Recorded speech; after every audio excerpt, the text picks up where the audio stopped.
নমস্কাৰ। জয়তে আপোনালোকৰ শ্ৰীচৰণত সেৱা জনাই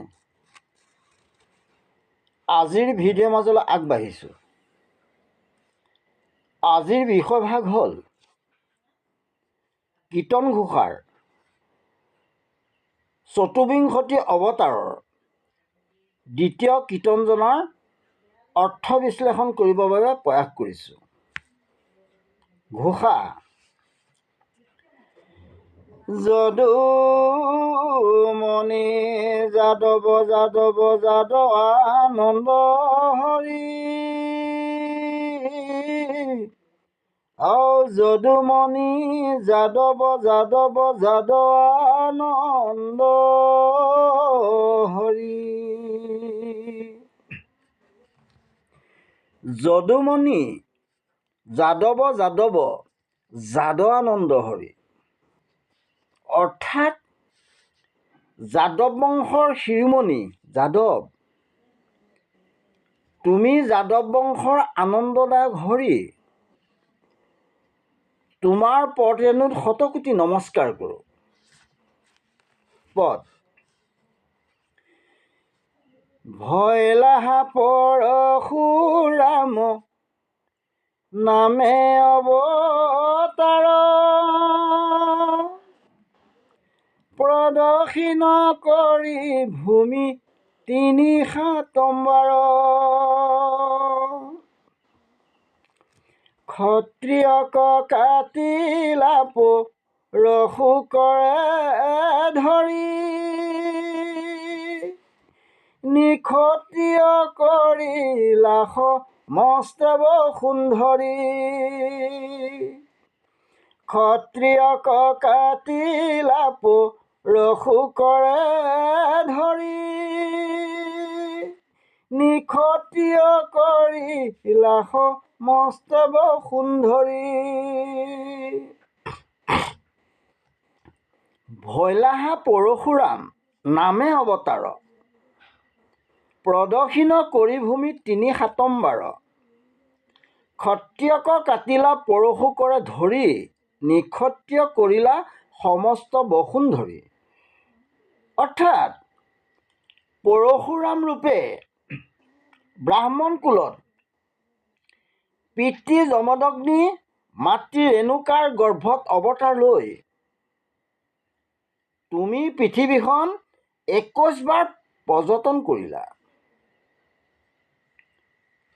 তুমি হাতত পৰশু লৈ বা কুঠা লৈ ক্ষত্ৰিয়সকলৰ নিধন যজ্ঞ আৰম্ভ কৰি সমস্ত পৃথিৱীৰ পৰা ক্ষত্ৰিয়ৰ নাম নিঃশেষ কৰিলা।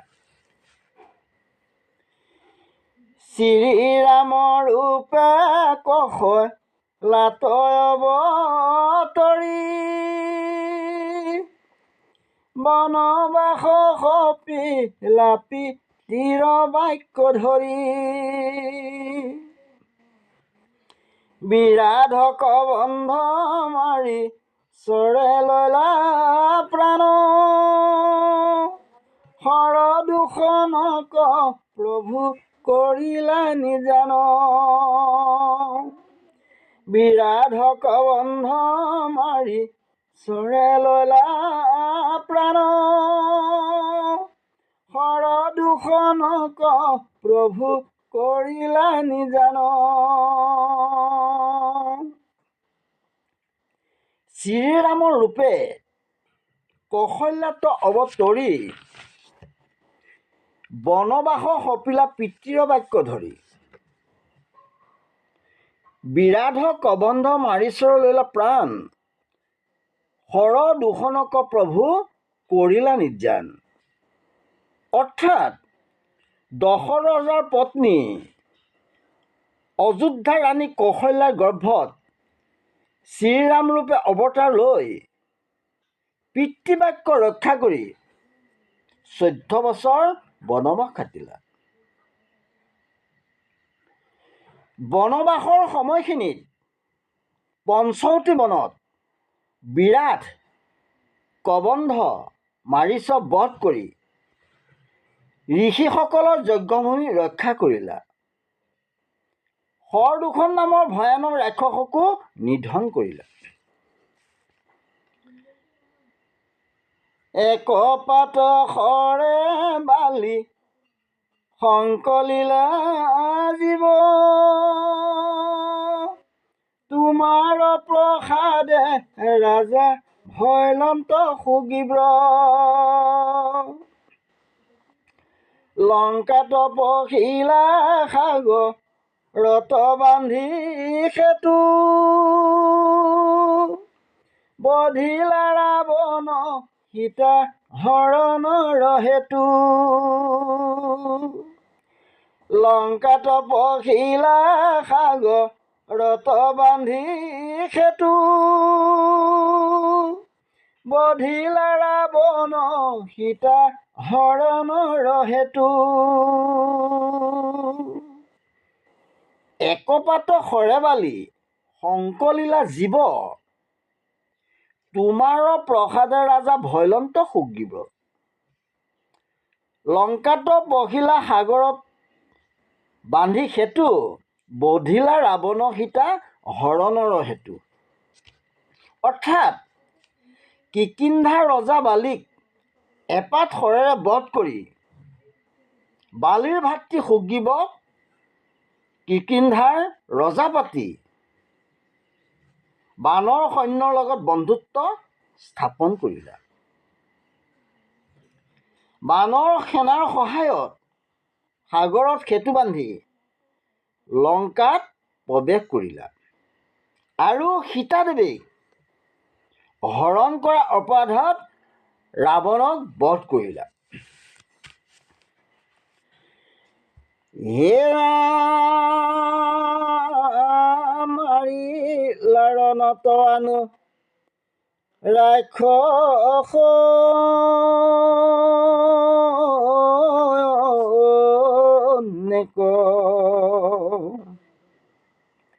ভক্ত বিভীষণক কৰিলা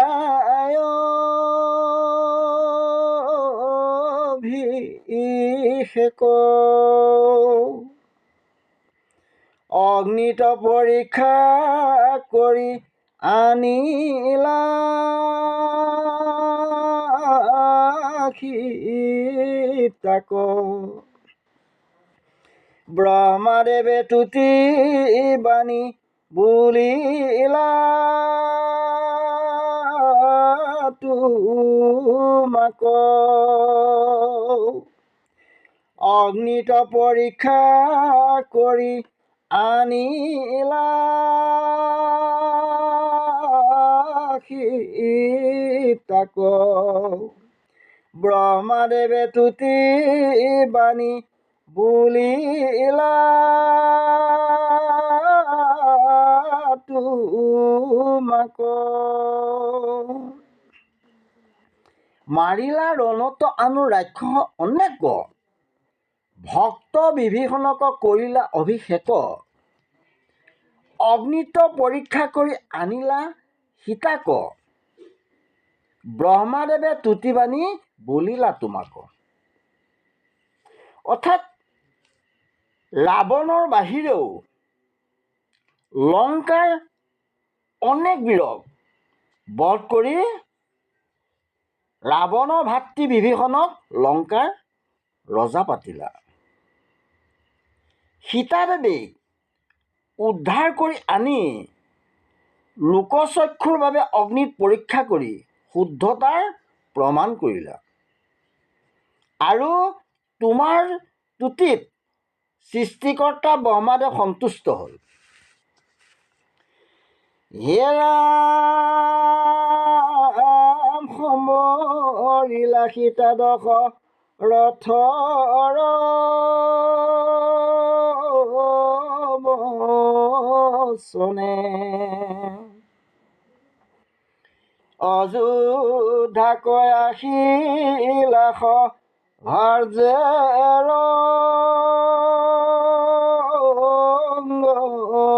মনে, কৰিলা ৰাজ্য দশহাজাৰ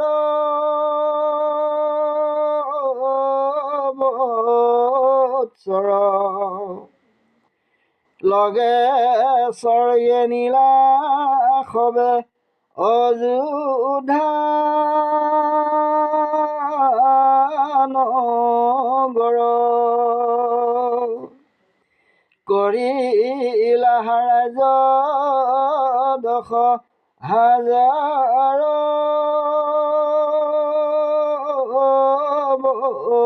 বৎসৰ লগে স্বৰ্গে নীলা সবে অযোধ্যা নগৰ সম্বৰিলা সীতা দশৰথৰ বচনে অযোধ্যাক আহিলা সভাজ্যৰ অংগমনে কৰিলাহা ৰাজ্য দশ হাজাৰ বৎসৰ লগে স্বৰ্গে নীলা সবে অযোধ্যা নগৰ অৰ্থাৎ দশৰথৰ অনুৰোধত সীতা দেৱীক ভাৰ্যাৰূপে গ্ৰহণ কৰিলা আৰু ভাৰ্যাসহ অযোধ্যালৈ আনন্দমনেৰে উলটি আহিলা। অযোধ্যাৰ ৰজা হৈ 10,000 বছৰ ৰাজত্ব কৰাৰ পাছত অযোধ্যা নগৰৰ বাসিন্দাসকলৰ সৈতে স্বৰ্গলৈ গমন কৰিলা। ৰোহিণীত ভয়লা হলি ৰাম অৱতাৰ দেৱে দয় প্ৰাণ ললা মুষ্টিৰ পহাৰ পলম্ব মুষ্টিক ৰুক্ম দন্ত বক্ৰ বীৰ লীলাই মাৰিয়া ভাৰ হৰিলা ভূমিৰ পলম্ব মুষ্টিক ৰুক্ম দন্ত বক্ৰ বীৰ লীলাই মাৰিয়া ভাৰ হৰিলা ভূমিৰ ৰোহিণীত ভয়লা হলিৰাম অৱতাৰ দেৱীদ্বয় প্ৰাণ ললা মুষ্টিৰ পহাৰ পলম্ব মুষ্টিকৰ ৰুক্ম দন্ত বক্ৰ বীৰ লীলাই মাৰিয়া ভাৰ হৰিলা ভূমিৰ অৰ্থাৎ ৰোহিণীৰ গৰ্ভত হলিৰাম ৰূপে অৱতাৰ গ্ৰহণ কৰি দেৱীদ নামৰ বান্দৰবীৰক মুষ্টিৰ অৰ্থাৎ ভুকুয়াই ভুকুৰ সহায়ত বধ কৰিলা।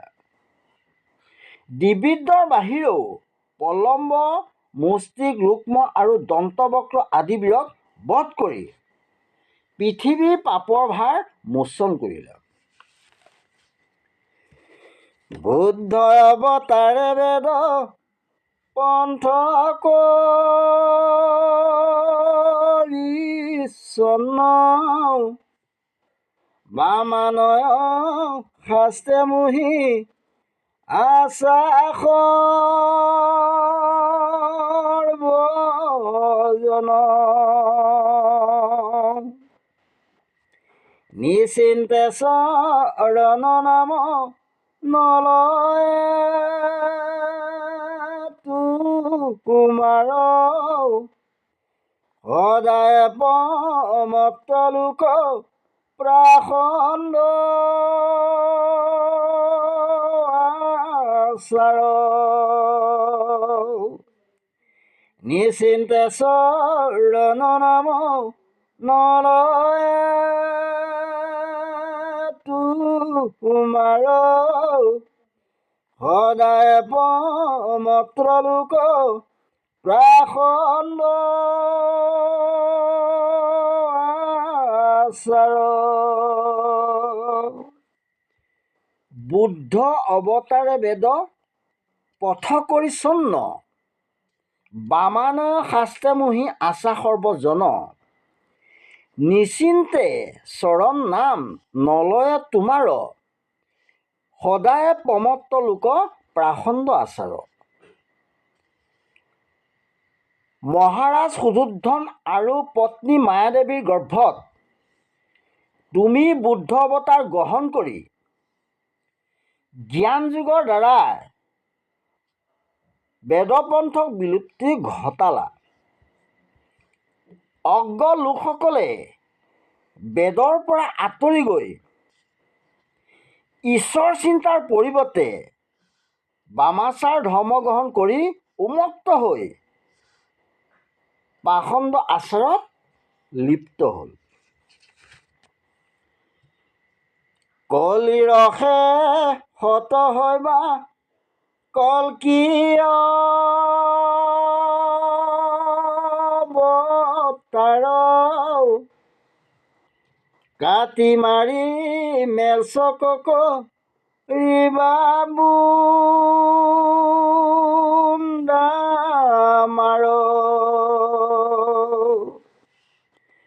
সবাকো বধিবা বৌদ্ধ গণজত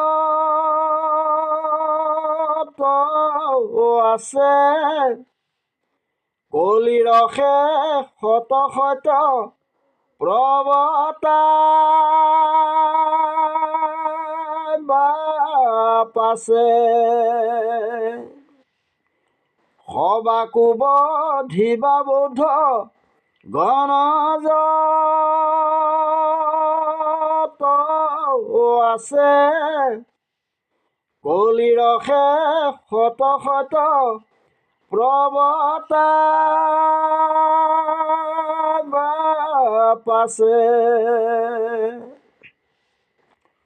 কলিৰ শেষত হৈবা কল্কী অৱতাৰ কাটি মাৰি মেলচক কৰিবা বুন্দামাৰ সবাকো বধিবা বৌদ্ধ গণজত আছে কলিৰ শেষত সত্য প্ৰৱতাই বাপ আছে। অৰ্থাৎ কলি যুগৰ শেষৰ ফালে প্ৰভু ভগৱন্ত কৃষ্ণই কল্কী অৱতাৰ গ্ৰহণ কৰিব।